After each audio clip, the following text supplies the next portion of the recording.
Who would you rather have as your starting quarterback? A quarterback that maybe isn't the best at running a specific play, but can do some crazy stuff, scramble outside the pocket, and make these incredible throws? Or would you rather the guy who stays in the pocket, can't do much else, but is very effective from inside the pocket?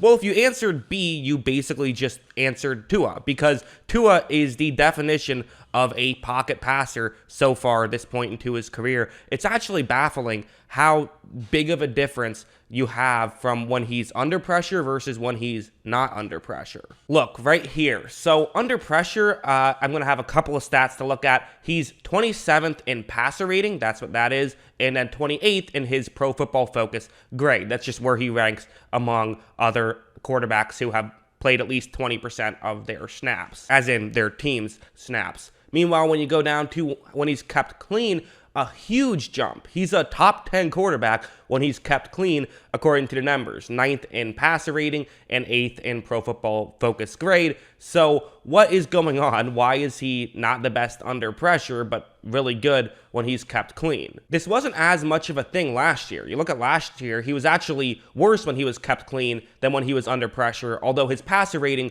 was significantly better when he was kept clean versus under pressure. And, you see how that has a jump as well. So it's a relatively new thing. It is a 2021 Tua thing. I found this to be very fascinating. So when Tua gets rid of the ball in less than 2.5 seconds, his Pro Football Focus grade is 4th best in football.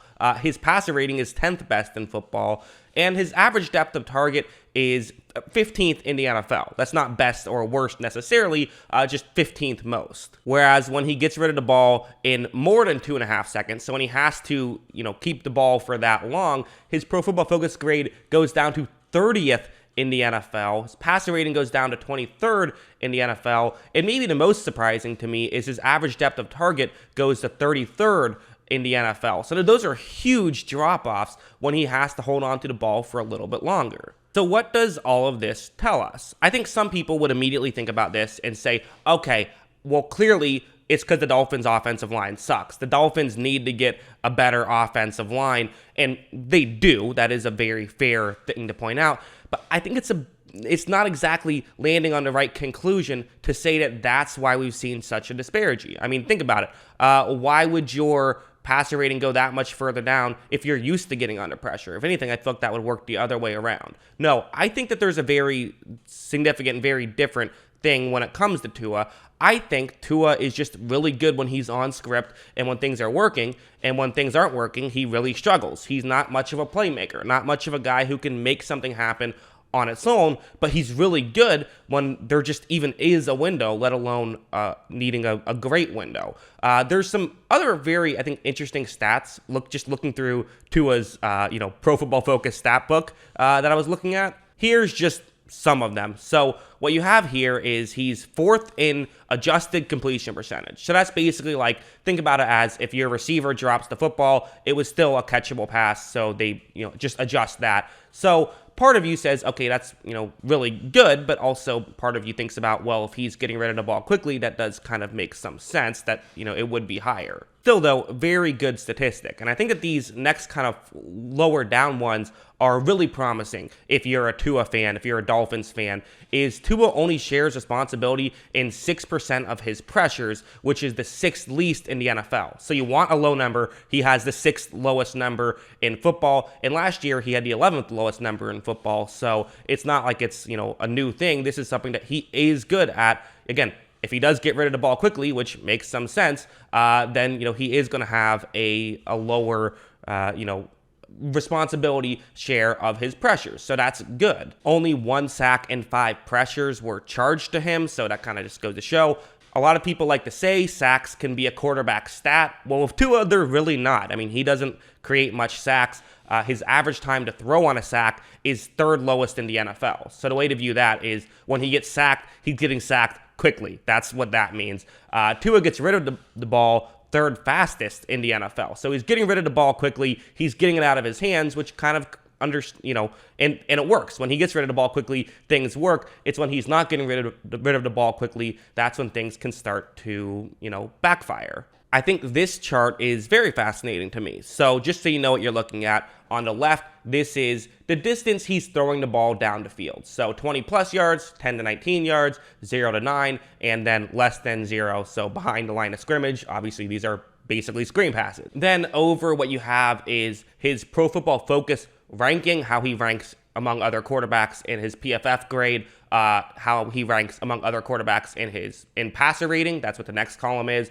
And then the final column, the percentage marker, that is not what percentage he throws these passes, but it's where he ranks in terms of percentage of these passes thrown. So, for example, the 20 plus yards down the field, he doesn't throw the ball 33% 20 plus yards down the field. He ranks 33rd with his percentage of 20 plus yard throws. So he doesn't throw it 20 plus yards down the field very often. He does throw it 0 to 9 yards down the field often. That's the way to view that. So you look at the chart, and the first thing that kind of jumps out is the Dolphins are doing a good job at running the scheme around him instead of trying to fit him into a scheme that he's not great at. You know, he's not horrible at throwing the ball down the field. 13th, like that's not the worst in the world. Maybe you could even argue they should probably do it a bit more, but for the most part, they're having him live in that middle area where, again, not the best passer rating, 10 to 19 yards down the field, but a good Pro Football Focus grade. So what do you value more? The real thing that jumps out at me, though, is 0 to 9 yards down the field.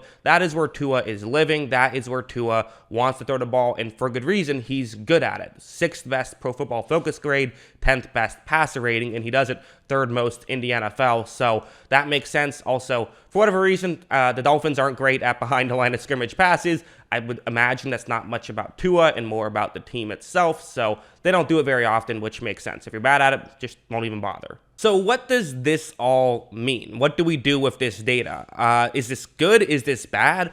I think it's good. I'm going to land on it's probably good. And the reason for it is you look at a lot of young players, a lot of quarterbacks improve when they're in terms of how good they do under pressure a lot more than they improve in terms of how good they do when they're not under pressure. That's a big thing. You go down the line and look at a lot of young quarterbacks, you will see you look at a lot of quarterbacks and look at when they were young, you will see a lot of bad first and second year under pressure performances, and then they get better over time. So the hope is that Tua will also at least just become like a solid, like a competent quarterback when he is under pressure or when he does have to make something happen when nothing is open, and then he can turn into just this complete quarterback. That's what you're hoping.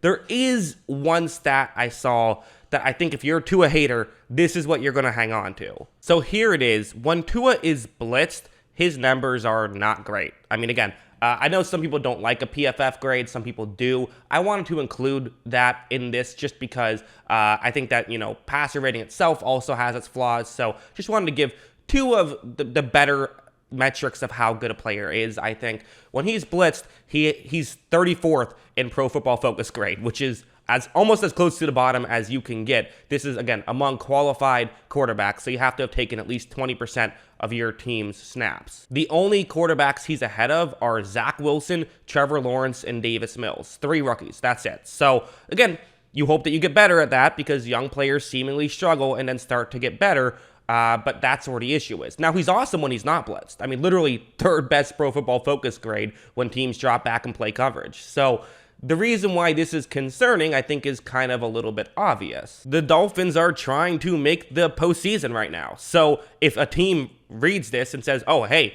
if we just blitz the Dolphins, we have a very good chance at winning because Tua isn't great under pressure. He kind of needs, to be able to set his feet and all that stuff. He's not good at making some things happen. Well, if a team realizes that and starts blitzing him, well, then that could end up being a tough situation for Tua. Now, the nice thing is that the next 4 teams he plays, none of them are particularly like that blitz heavy. I mean, I could see New England game planning around Tua, but like the other 3, the Saints, they're kind of mediocre in terms of how often they blitz. The Jets are right in the middle of the pack, and the Titans are actually bottom 10. So, with that being said, if no team watches this video and no team says, hey, maybe we should blitz Tua more, which is totally likely, there's a real chance maybe Miami could squeak into the postseason, but that's what has to happen. I think the main thing I would feel for Tua is that there's room for improvement, and that's not a bad thing. You want your quarterback to have room for improvement unless they're already awesome. Tua has played really well, and there's still room for improvement. I also think that this maybe explains a little bit of why we have seen some inconsistencies of Tua in this, NFL stretch, is because he's learning to get better at this specific thing. And once he gets better at the playmaking aspect of football, what happens when he's under pressure, and what happens also when guys aren't getting open? What can he do? If he can just be mediocre in that, Miami has a really good quarterback. So, yeah, fun little video. I like doing these by the numbers type stuff. Hope you guys enjoyed it. Let me know in the comments below what were your thoughts on all of this. Always love hearing from you. And, of course, as always, thanks for watching.